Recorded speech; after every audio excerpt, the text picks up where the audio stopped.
Bonjour à tous, nous commençons aujourd'hui à la troisième Mishnah du 7e Pérek, Mishnah Gimel.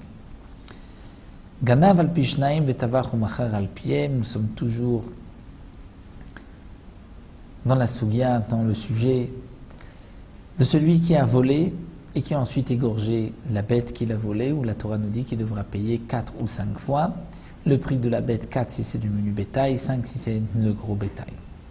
Et comme nous l'avons vu, on ne peut condamner une personne à payer que s'il y a 2 témoins qu'il a volé, et 2 témoins, ou les mêmes 2 témoins, qui disent qu'il a égorgé la bête ou qu'il l'a vendue.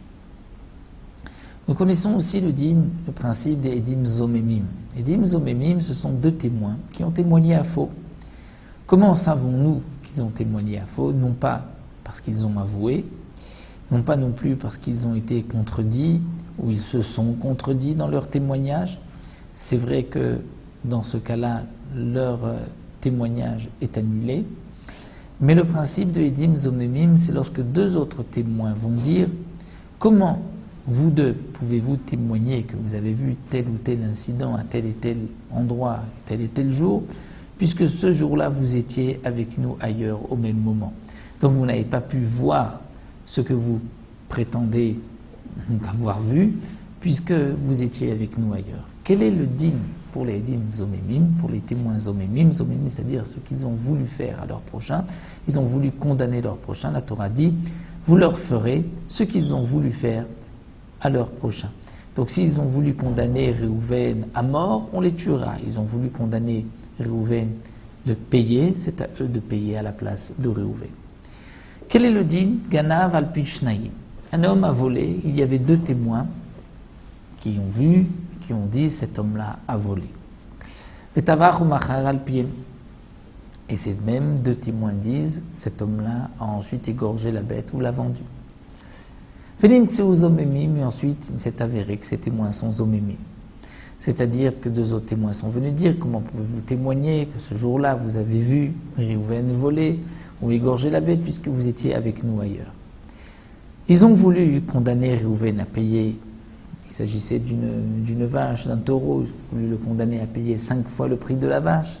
Eh bien, Meshalmi Makol, c'est à eux de payer les 5 fois le prix de la vache. Mais Ganav al Pishnaim, dans le cas où Ganav, cet homme-là, a volé, c'est-à-dire que 2 témoins ont dit il a volé. 2 autres témoins sont venus dire et nous avons vu qu'ensuite il a égorgé ou vendu la bête.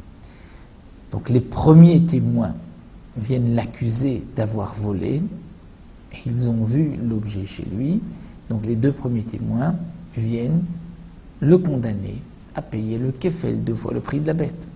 Les autres témoins viennent dire, il a ensuite égorgé ou vendu la bête, donc il doit payer 5 fois le prix de la bête, c'est-à-dire encore 3 fois.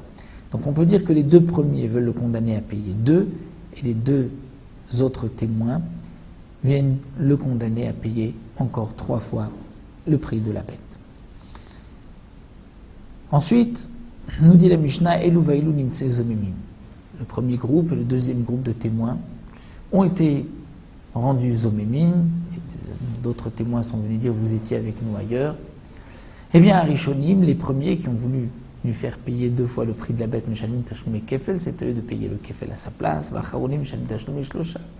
Et le deuxième groupe de témoins qui ont voulu lui faire payer donc 5 fois le prix de la bête, c'est-à-dire encore 3 fois, puisque les premiers l'ont déjà condamné à 2 fois, eh bien à eux de payer Tashlumé Shlosha, 3 fois le prix de la bête.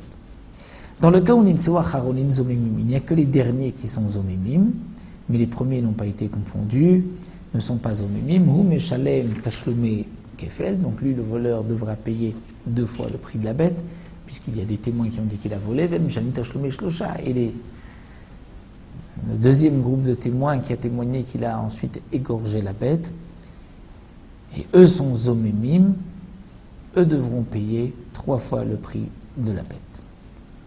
Echad min acharonim zomen, s'il y a seulement un seul des 2 témoins du deuxième groupe de témoins qui vient dire qu'il a égorgé la bête, qui est zomen, batlaï le deuxième témoignage s'annule, mais le premier est maintenu.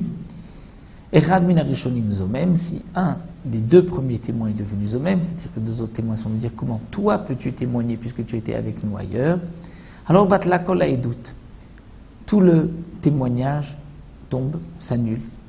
Shimen gneva intfechom echira, puisque s'il n'a pas volé, on ne peut pas le condamner s'il a égorgé la bête. C'est-à-dire que lorsque sont venus deux témoins dire un tel a volé une bête, ensuite deux témoins sont venus dire cette bête, on ne sait pas s'il l'a volée, vous vous dites qu'il l'a volée, mais cette bête on a vu qu'il l'a égorgée. Et un témoin, des deux premiers témoins est devenu zomem, donc le premier témoignage s'annule, donc cet homme-là n'a pas volé. S'il n'a pas volé, on ne pourra pas le condamner non plus, arba vechamisha, donc il est exempté de tout paiement. Les dinim de Edim Zomemim, nous les retrouverons dans Masechet Makot, toujours dans le Seder Nezikim, que nous étudierons Bezrat Hashem, Bin Neder, encore dans quelques Masertot. Voilà, nous arrêtons, voilà Mishnah Dalet.